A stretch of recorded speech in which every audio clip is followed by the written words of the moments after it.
अस्सलाम वालेकुम सज्जनों बेलिए तो मित्रों ਤੁਹਾਡਾ ਕੀ ਹਾਲ ਚਾਲ ਹੈ। ਲਹਿੰਦੇ ਪੰਜਾਬ ਤੇ ਚੜ੍ਹਦੇ ਪੰਜਾਬ ਦੇ ਵਿੱਚ ਸਾਰੇ ਭੈਣ ਭਰਾਵਾਂ ਨੂੰ ਵੀਰਾਂ ਨੂੰ ਸਲਾਮ ਹੋ ਗਿਆ ਜਨਾਬ। ਖੇਤਾਂ 'ਚ ਕੰਮਕਾਰ ਕਰਦੇ ਪਏ ਸੀ। ਅੱਜ ਦਿਲ ਕੀਤਾ ਕਿ ਦਮ ਪੁਖਤਾ ਬਣਾਈਏ ਤੇ ਵਿਲੇਜ ਦੀ ਲਾਈਫ ਵਿੱਚ ਤੇ ਆਊਟਸਾਈਡ ਜਿਹੜਾ ਨਾ ਅਸੀਂ ਆਪਣਾ ਚੁੱਲ੍ਹਾ ਰੈਡੀ ਕਰਕੇ ਦਸਤੀ ਚੁੱਲ੍ਹਾ ਬਣਾਇਆ ਇੱਟਾਂ ਦਾ ਤੇ ਹਾਂਡੀ ਐਵੇਂ ਲਿਆਂਦੀ ਹੈ ਤੇ ਫਿਰ ਵੱਡਾ ਗੋਸ਼ਤ ਵੀ ਲਿਆਂਦਾ। ਵੱਡਾ ਗੋਸ਼ਤ ਟਮਾਟਰ ਜੇ ਉਹ ਕਰਕੇ ਤੇ ਥੱਲੇ ਕੋਲੇ ਨੇ ਸਿਰਫ ਦਮ ਪੁਖਤ ਲੱਗਾ ਪਿਆ। ਉੱਤੇ ਅਸੀਂ ਜਿਹੜਾ ਆਟੇ ਦੀ ਲੇਪੀ ਕਰਕੇ ਚਾਰ ਚਪੇਰੇ ਜਿੱਦਾਂ ਕਹਿੰਦੇ ਨਾ ਸਾਹ ਬੰਦ ਕਰ ਦਿੱਤਾ ਹੈ ਤੇ ਅਸੀਂ ਢੱਕਣ ਨਾਲ ਇਹਦਾ ਸਾਹ ਬੰਦ ਕਰ ਦਿੱਤਾ ਤੇ ਅੰਦਰ ਆਪ ਹੀ ਜਿਹੜਾ ਦਮ ਪੁਖਤਾ ਬਣਦਾ ਪਿਆ। ਟਿਊਬਲ ਚੱਲਦਾ ਪਿਆ ਤੇ ਅੱਜ ਬੱਚੇ ਸਾਡੇ ਨਾਲ ਦੇਖੋ ਰੌਣਕਾਂ ਲਾਈ ਪਏ ਨੇ। ਇਹ ਦੇਖੋ ਇਹ ਖੇਲਦੇ ਪਏ ਨੇ। ਅਗਰ ਸਾਡਾ ਕੈਮਰਾਮੈਨ ਅੱਗੇ ਆ ਸਕੇ ਤੇ ਦਿਖਾਏਗਾ।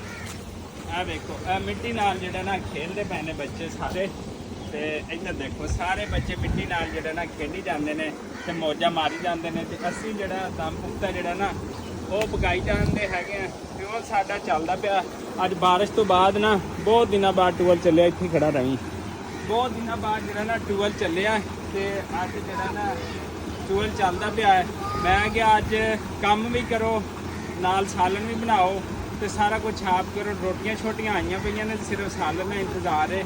ਤੇ ਸੱਜਣੋਂ ਬੇਲੀਆ ਤੇ ਮਿੱਤਰੋ ਲਹਿੰਦੇ ਪੰਜਾਬ ਤੇ ਚੜ੍ਹਦੇ ਪੰਜਾਬ ਕੰਮ ਦੇ ਨਾਲ ਅੱਜ ਅਸੀਂ 5-6 ਕੰਮ ਇਕੱਠੇ ਕਰਨ ਦੇ ਪਾਣੀ ਵੀ ਲਾਈ ਜਾਂਦੇ ਮੁੰਜੀ ਵੀ ਲਵਾਈ ਜਾਂਦੇ ਰੋਟੀਆਂ ਵੀ ਪਕਾਈ ਜਾਂਦੇ ਤੇ ਸਾਲਨ ਵੀ ਪਕਾਈ ਜਾਂਦੇ। ਆ ਜਾਓ ਫਿਰ ਜਿਹਨੇ ਮੁਕਾਬਲੇ ਦੇ ਉੱਤੇ ਆਉਣਾ ਹੈ ਚੜ੍ਹਦੇ ਪੰਜਾਬ ਚੋਂ ਲਹਿੰਦੇ ਪੰਜਾਬ ਮੁਕਾਬਲਾ ਕਰਨ ਲਈ ਸ਼ੇਰ ਗੱਭਰੂ ਜਵਾਨ ਆਏ ਹੋਏ ਨੇ ਅੱਜ ਮੈਦਾਨ ਦੇ ਵਿੱਚ।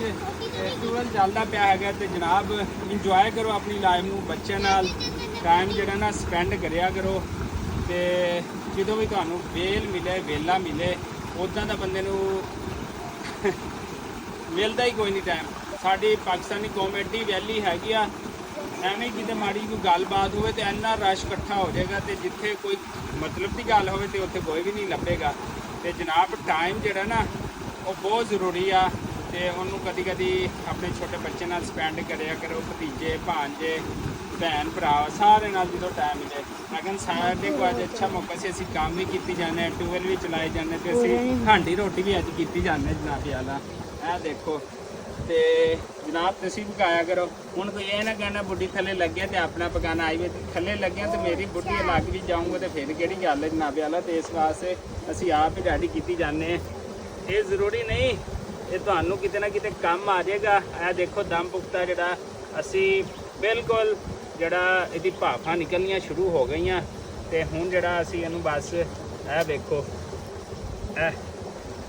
ਇਹ ਦੇਖੋ ਬਸ ਆਪਣੀ ਭਾਫ ਤੇ ਹੁਣ ਆਪ ਹੀ ਪੱਕਦਾ ਰਹੇਗਾ 2 ਘੰਟੇ। ਤੇ ਸੱਜਣੋਂ ਬੇਲੀਏ ਤੇ ਮਿੱਤਰੋ ਜਦੋਂ ਖੁੱਲੇਗਾ ਫਿਰ ਤੁਹਾਨੂੰ ਅਸੀਂ ਦਿਖਾਵਾਂਗੇ ਕਿ ਕਿਆ ਹੀ ਮਜ਼ੇ ਨੇ ਕਿਆ ਲੋ। ਅੱਜ ਪਹਿਲਾ ਐਕਸਪੀਰੀਅੰਸ ਆ ਕਦੇ ਕੁਕਿੰਗ ਨਹੀਂ ਕੀਤੀ ਜ਼ਿੰਦਗੀ। ਯਕੀਨ ਮੰਨੋ ਅੱਗੇ ਅੰਮਾ ਜੀ ਨਾਲ ਜਦੋਂ ਤੰਦਰੁਸਤ ਹੁੰਦੇ ਸੀ ਦੇਸੀ ਘੇ ਦੇ ਪਰਾਠੇ ਮੁੱਲੀਆਂ ਦੇ ਪਰਾਠੇ ਪਕਾਉਂਦੇ ਰਹੇ ਲੇਕਿਨ ਕੁਕਿੰਗ ਕਦੀ ਆਪ ਨਹੀਂ ਕੀਤੀ। ਅੱਜ ਪਹਿਲੀ ਦਫਾ ਕੀਤੀ ਹੈ। ਫਸਟ ਐਕਸਪੀਰੀਅੰਸ ਹੈਗਾ ਤੇ ਫਿਰ ਦੇਖਦੇ ਰਹੋ ਤੁਹਾਡੇ ਵੀਰ ਨਾਲ ਕੀ ਬਣਦਾ ਹੈ। ਅੱਜ ਪੰਜਾਬੀ ਬਬਲੂ ਬਲੌਗ ਨਾਸਰ ਅਮੀਨ ਨਾਲ ਦੇਖੋ ਅੱਜ ਕੀ ਬਣਦਾ। ਇੱਧਰ ਆਓ। ਅੱਛਾ ਸਭ ਤੋਂ ਵੱਡੀ ਗੱਲ ਹੈ ਅੱਜ ਸਾਡੀ ਧੀ ਰਾਣੀ ਵੀ ਆਈ ਹੋਈ ਹੈ। ਇਹ ਵੇਖੋ ਅੱਜ ਖੇਲੀ ਜਾਂਦੀ ਮਾਸ਼ਾਅੱਲਾ ਸੁਬਾਹ ਦੀ ਤੇ ਧੀਆਂ ਬਿੰਦੀਆਂ ਵੱਜਦੀਆਂ ਰਹਿਣ। ਹਾਂ ਬਾਬਾ ਅੱਜ ਕੀ ਬਣ ਰਿਹਾ ਹੈ? आज क्या बन रहा है? क्या बन रहा है आज? हाँ बताओ उधर बताओ उत्थे दस ना मेरा पुत्र। हेलो ਉਹ ਦੇਖੋ ਜੀ ਜੰਨਤ ਫਾਤਮਾ ਅੱਜ ਖੇਡੀ ਜਾਂਦੀ ਹੈਗੀ ਆ ਤੇ ਉਹਨੂੰ ਕੋਈ ਸਮਝ ਨਹੀਂ ਆ ਰਹੀ। ਪੁੱਛਦੇ ਇੱਕ ਦਫਾ ਜੰਨਤ ਫਾਤਮਾ ਪੁੱਤਰ ਅੱਜ ਕਿੱਥੇ ਆਏ ਹੋਏ ਹੋ? ਹੈਲੋ ਆ ਦੇਖੋ ਜੀ ਅੱਜ ਮਿੱਟੀ ਨਾਲ ਖੇਲਣ ਦੇ ਦਿਨ ਨੇ ਤੇ ਬੱਚੇ ਮਿੱਟੀ ਨਾਲ ਖੇਲਦੇ ਹੋਏ ਸੋਹਣੇ ਲੱਗਦੇ ਨੇ। ਤੇ ਆ ਦੇਖੋ ਕੀ ਬਣਾਉਂਦਾ ਪਿਆ ਤੂੰ? ਟਿਊਬਲ ਇਹ ਦੇਖੋ ਖਾਲਾ ਚੱਲਦਾ ਪਿਆ ਕਿੱਡਾ ਸੋਹਣਾ ਲੱਗਦਾ ਪਿਆ ਹੈ। ਸੱਜਣੋਂ ਬੱਚੇ ਬੈਠੇ ਨੇ ਮਾਸੂਮ ਬੱਚੇ ਗੁਲਾਬੀ ਚਿਹਰੇ ਠੀਕ ਹੈ। ਇਹ ਦੇਖੋ ਜਨਾਬ ਤੇ ਫਿਰ ਜੰਨਤ ਫਾਤਮਾ ਵੀ ਮਿੱਟੀ ਨਾਲ ਅੱਜ ਖੇਡੀ ਜਾਂਦੀ। ਖੇਡੋ ਅੱਜ ਅੰਮਾ ਜੀ ਕੋਈ ਨਹੀਂ ਅੱਜ ਅੱਬੇ ਦੇ ਨਾਲ ਹੋ ਤੁਸੀਂ ਤੇ ਅੱਬਾ ਕੁਛ ਨਹੀਂ ਹੋਣ ਦਿੰਦਾ ਤੇ ਬੱਚੇ ਜਿਹੜੇ ਨਾ ਇੰਜੋਏ ਕਰਦੇ ਪਏ ਨੇ। ਇਸੇ ਦੁਆ ਉਮੀਦ ਦੇ ਨਾਲ ਕਿ ਜਿੱਥੇ ਰਹੋ ਖੁਸ਼ ਰਹੋ ਆਬਾਦ ਰਹੋ ਤੇ ਸਾਡੇ ਨਾਲ ਜੁੜੇ ਰਹੋ ਤੇ ਫਿਰ ਤੁਹਾਨੂੰ ਐਂਡ ਦਿਖਾਲਦੇ ਤੇ ਉੱਥੇ ਤੁਹਾਡੇ ਕੋਲ ਇਜਾਜ਼ਤ ਚਾਹਾਂਗਾ। ਦੇਖੋ ਦਮ ਪੁਖਤਾ ਸਿਰਫ ਕੋਲਿਆਂ ਦੇ ਉੱਤੇ ਹੀ ਵੱਡਾ ਗੋਸ਼ਤ ਪਾਇਆ ਜਨਾਬ। ਅੱਜ ਵੱਡਾ ਗੋਸ਼ਤ ਗਾਲ ਦੇਣਾ ਅਸੀਂ ਚੰਗੀ ਤਰ੍ਹਾਂ ਦੇਸੀ ਮਾਹੌਲ ਫੁੱਲ ਦੇਸੀ ਮਾਹੌਲ ਦੇਖ ਸਕਦੇ ਹੋ। ਮੈਂ ਅੱਜ ਹਾਂਡੀ ਵੀ ਦੇਸੀ ਲੈ ਕੇ ਆਂਦੀ ਹੈ, ਇਸ ਲਈ ਕਿ ਅੱਜ ਸਿਰਫ ਦਮ ਪੁਖਤਾ ਅਸੀਂ ਹੋਟਲਾਂ ਤੇ ਬਹਿ ਕੇ ਖਾਣੇ, ਤੇਜ਼ ਮਿਰਚ ਮਸਾਲੇ ਵਾਲਾ ਅਸੀਂ ਅੱਜ ਖੁਦ ਤਿਆਰ ਕਰਕੇ ਖਾਣਾ ਹੈ। ਤੇ ਕਿੰਝ ਦਾ ਲੱਗਦਾ ਅੱਜ, ਤੇ ਸਾਡਾ ਫਸਟ ਐਕਸਪੀਰੀਅੰਸ ਹੈ।